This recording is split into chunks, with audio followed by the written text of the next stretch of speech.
So welcome to our taxation series. इसमें हम लोगों ने प्रीवियस वीडियो में बात की है कि हमारे को टैक्सेशन में कैसे पढ़ाई करनी है स्ट्रक्चर्ड पैटर्न में। पहले आप देखो कि पहला चैप्टर जो हमारा हम लोग को करना था क्या था, computation of total income and tax liability, right. Total income tax liability दोनों साथ में सीखेंगे और दोनों को सीखते सीखते जो इंटरलिंक्ड चैप्टर थे उनका भी थोड़ा थोड़ा करके क्या कर लेंगे, आइडिया ले लेंगे, तो जिससे क्या होगा, आपको पढ़ाई में आसानी होगी। ठीक है, तो चलिए पहले स्टार्ट करते हैं टोटल इनकम से। टोटल इनकम बेसिकली होती क्या है, आप याद करो सेमेस्टर अपना प्रीवियस सेमेस्टर में आप लोगों ने पढ़ा होगा क्या, 5 हेड्स ऑफ इनकम होती है आपकी, salary, house property, capital gain, PGFP and आपका अदर सोर्सेज, जो 4 हेड्स में नहीं आता वो अदर सोर्सेज में जाता है। तो आपको वही 5 हेड्स ऑफ इनकम यहां लिखना है, सबको ऐड कर देना है, वही उसी से आपका आ जाएगा ग्रॉस टोटल इनकम। उसके आगे क्या कुछ प्रोविजंस है करके फॉलो करके हम लोग टोटल इनकम निकाल देंगे। तो मैंने पहले क्या बोला, आपको टोटल इनकम क्या लिखना है, आपको सबसे पहले वो सारे इनकम्स को लिखना है, क्या, इनकम फ्रॉम सैलरी, जो हेड्स ऑफ इनकम में आते हैं। सेकंड हेड क्या आप लिखोगे, income from house property. Third head आप क्या लिखोगे, income from capital gain. Fourth head आप क्या लिखोगे, income from business and profession यानी पीजीबीपी। फिफ्थ हेड आप क्या लिखोगे, income from other sources, right. Income from other sources, ये आपका 5 हेड्स ऑफ इनकम है। आपने करना क्या है, सैलरी की इनकम जो होगी लेना है, हाउस प्रॉपर्टी लेना है, कैपिटल गेन का अमाउंट लेना है, पीजीपी लेना है, अदर सोर्सेस लेना है और सबको एंड में ले जाके जोड़ देना है। तो जोड़ के आपका जो जवाब आएगा उसी जवाब को हम लोग क्या बोलेंगे, उसी जवाब को हम लोग बोलेंगे ग्रॉस टोटल इनकम। यानी आपके 5 हेड्स को जोड़ने के बाद और जोड़ के जो आंसर निकालोगे इसके लाने के बाद जो आंसर आता है उसी को हम लोग क्या बोलते हैं, बेसिकली ग्रॉस टोटल इनकम। अब कहानी यहाँ पे क्या आती है कि सर आप तो सिंपल लिख रहे थे ना लाइन, कैपिटल के इनके बीच में इतना गैप क्यों छोड़ा, है ना। कहानी तो ये आती है, तो आपको गैप इसलिए छोड़ा क्योंकि कैपिटल गेन में आपका 2 तरह का कैपिटल गेन होता है ना, एक लॉन्ग टर्म कैपिटल गेन और एक शॉर्ट टर्म कैपिटल गेन। एक लॉन्ग टर्म कैपिटल गेन, एक शॉर्ट टर्म कैपिटल गेन। आपने करना क्या है, दोनों अमाउंट को लेना है और दोनों का जो यहां टोटल आएगा उसको लिखना है। इनकम फ्रॉम कैपिटल गेन में अगर आपको 2 तरह की कैपिटल गेन दी हुई है ना, long term and short term, दोनों को लिख के ऐड करके लिखोगे, वही आपका क्या हो जाएगा, लॉन्ग टर्म कैपिटल मतलब इनकम फ्रॉम कैपिटल गेन हो जाएगा। अच्छा, long term capital gain, short term capital gain कैसे कैलकुलेट करते हैं वो आपने प्रीवियस सेमेस्टर में ऑलरेडी सीख लिया है। फुल वैल्यू ऑफ कंसिडरेशन से लेकर के डिडक्शन ऑफ 54 और उस लिस्ट के आपको माइनस करने के बाद जो आती है वो आपका इनकम फ्रॉम कैपिटल गेन हो जाता है, लॉन्ग टर्म कैपिटल गेन हो जाता है। ठीक है, अच्छा, income from business and profession निकालना आपने प्रीवियस सेमेस्टर में सीख लिया है, कैसे डिसअलाउड अलाउड इनकम करके एडजस्ट करके निकालते हैं। इनकम फ्रॉम सैलरी भी बेसिक से लेकर के वो डिडक्शन अंडर सेक्शन 16 करके, हाउस प्रॉपर्टी में भी gross municipal fair rent higher lower करके आपने पूरा एनएवी जीएवी एनएवी देन 30% वो सब करके आप लोगों ने कैलकुलेट कर लिया है already. Income from other sources में भी आप लोगों ने 2-3 इनकम का नाम सुना होगा, dividend, lottery and interest. Family pension भी होती है, एग्रीकल्चरल इनकम आउटसाइड इंडिया हो तो भी होती है, बट यहाँ पे हम लोग बेसिकली 2 इनकम को डिस्कस करते हैं, एक लॉटरी इनकम और एक इंटरेस्ट, क्योंकि उस दोनों से आपका अगला आने वाला चैप्टर भी इंटरलिंक्ड है। तो मैंने क्या बोला, यहाँ पे हम लोग 2 ही एग्जाम्पल लेते हैं, क्या, लॉटरी इनकम और एक interest on savings, interest on savings account. इन दोनों के अमाउंट को सिंपली हम लोग क्या करेंगे, ले जाएंगे, इन दोनों के अमाउंट को ले जाकर के क्या करेंगे, जोड़ देंगे, जो अमाउंट आएगा उसी अमाउंट को ले जाके लिख देना है। बेसिकली हेड्स के अंदर में अगर कोई लिस्ट आ रही है, सैलरी के अंदर में कोई सेपरेट लिस्ट थोड़ी थी मतलब वो तो सेपरेट कैलकुलेशन में, बट अदर सोर्सेस में थी ना, कि एक ये भी इसको अदर सोर्स मानना है, इसको भी अदर सोर्स, इसको भी अदर सोर्स, है ना। तो उसी तरह से अगर कोई 2-3 इनकम अदर सोर्सेस की दी है तो सम करके एक साथ लिख देना है, सिंपल, ये बताना था मकसद इसका। तो अब करना क्या, आपको ये निकल जाएगी आपकी ग्रॉस टोटल इनकम। अब इसके आगे क्या करना है सर, इसके आगे हमारा आंसर क्या आया है, ग्रॉस टोटल इनकम, राइट, ये हमारा आंसर आया है। इसके बाद क्या करना है, तो पहले ये आंसर को लिख लेते हैं, लेस करना है आपको डिडक्शंस ऑफ चैप्टर 6A यानी 80C से 80U की जो लिस्ट है, अगर आपने उस लिस्ट में से किसी एक बंदे को पैसा मतलब किसी स्कीम में पैसा लगाया है या किसी उसी लिस्ट के किसी बंदे को पैसा दिया है, है ना, सिंपल। उस लिस्ट में बहुत सारे बंदे हैं, ये स्कीम, LIC, प्रीमियम, डोनेशन आपका, देन जाके medical insurance, then disable dependent, etcetera etcetera, बहुत सारी लिस्ट है ना। तो उस लिस्ट में से किसी भी जगह पे आपने पैसा लगाया हो तो उसमें से आपको उसकी क्या आपको मिल जाएगी, डिडक्शन मिल जाएगी। तो ये बेसिकली हम लोग क्या करते हैं, ऐसे लिखते हैं इसको, deduction under section 80C 280U, या इसको हम लोग क्या लिख सकते हैं, deductions under chapter, deductions of chapter 6A, ऐसे भी लिख सकते हैं। तो ये माइनस करने के बाद,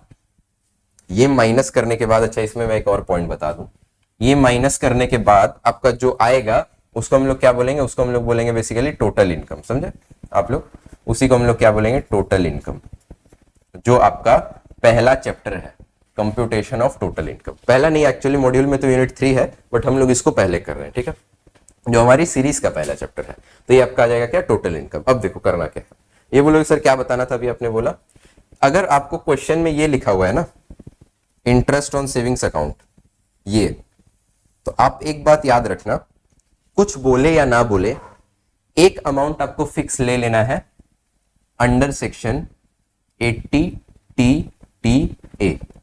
क्या बोला मैंने, अगर आपको इंटरेस्ट ऑन सेविंग्स अकाउंट लिखा है, क्वेश्चन कुछ बोले ना बोले, एक बंदे को आपको लिख लेना है, यहाँ पे एक सेक्शन को लिख लेना है 80TTA, जो क्या कहता है ना, अगर आप सेविंग्स अकाउंट में पैसा डालते हो, देखो 80TTA कहता क्या है कि अगर आप सेविंग्स अकाउंट में पैसा डालते हो तो आपको क्या मिल जाता है, उसका डिडक्शन मिल जाता है।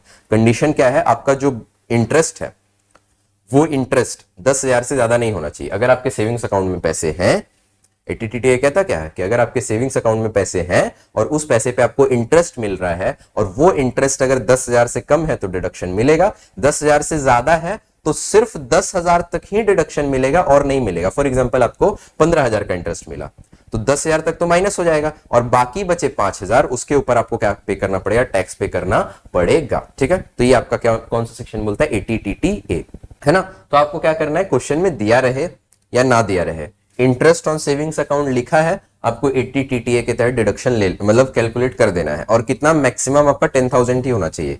जैसे अगर अमाउंट मैंने बोली दिया, अगर 15,000 रहा तो 10,000 माइनस 5,000 के ऊपर आपको टैक्स पे करना ही पड़ेगा, है ना। ये लिख देना है क्वेश्चन में, ये दिया रहे तो। और बाकी के लिए आपको लिस्ट दे दी जाएगी कि LIC है, डोनेशन है, एक्सेट्रा, वो अलग चैप्टर, अभी हम लोग आगे पूरा डिटेल में सीखेंगे, ठीक है। तो ये आपको कर देना है काम। ये काम करने के बाद आपका क्या आ जाएगा, टोटल इनकम। अब टोटल इनकम निकल गया, चलो मैं मान ले टोटल इनकम आपका निकल गया, ठीक है, टोटल इनकम आ गया। अब चैप्टर खत्म, हाँ, आधा चैप्टर खत्म। आपको क्या करना है, 5 हेड्स ऑफ इनकम ऐड करना है, ग्रॉस टोटल इनकम आ जाएगा। उसके बाद डिडक्शंस मांगनी है। एक अगर इंटरेस्ट ऑन सेविंग्स अकाउंट है तो फिक्स आपका क्या हो जाएगा, 80TTA। चलो मैं यहाँ पे लिख देता हूँ एक चीज, मैक्सिमम अप टू 10,000, बस, इससे ज्यादा की आपको डिडक्शन नहीं मिलेगी।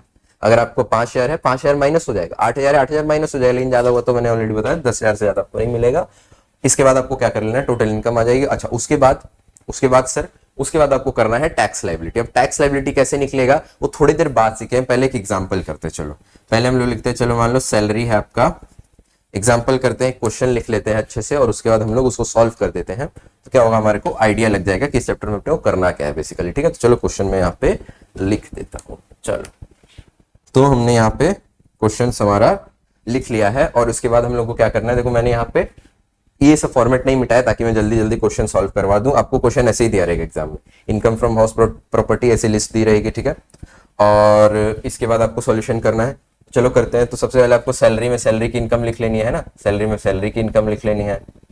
हाउस प्रॉपर्टी में हाउस प्रॉपर्टी की इनकम लिख लेनी है। कैपिटल गेन्स दो है ना, long term and short term. तो लॉन्ग टर्म में आपका कितना है 50, शॉर्ट टर्म में कितना है 10, तो टोटल आपका कितना हो जाएगा 60,000। ऐसे आप फॉर्मेट बना लोगे इसका, है ना। पीजीपी है नहीं तो इसको चलो लिस्ट से बाहर ही कर देते हैं। चलो पीजीपी तो है नहीं तो आप लिस्ट से बाहर ही हो जाओ। अदर सोर्सेस तो है ना, अदर सोर्सेस में भी देखो दो है, एक क्या है आपका, एक है आपका लॉटरी और एक है आपका इंटरेस्ट ऑन सेविंग्स अकाउंट, ठीक है। अमाउंट जरा बताते चलेंगे, 12,000 और 20,000। 20,000 लॉटरी में है और 12,000 आपका सेविंग्स अकाउंट के इंटरेस्ट में है, तो आपका टोटल 32,000 आ जाएगा। अब बताओ ग्रॉस टोटल इनकम बनेगी कितनी, 5 1 6 6 60 और 32 कितना हो जाएगा 6,92,000। है ना। ये आपका आ जाएगा GTI, gross total income. Gross total income यहाँ है, इसको भी मिटा देते हैं। ग्रॉस टोटल इनकम कितना आ गया, 6,92,000 यानी 6,92,000। कोई डिडक्शन नहीं थी 80C के अंदर की, बट एक मैंने बोला है ना, ये आपको ले ही लेना है अगर इंटरेस्ट ऑन सेविंग्स है।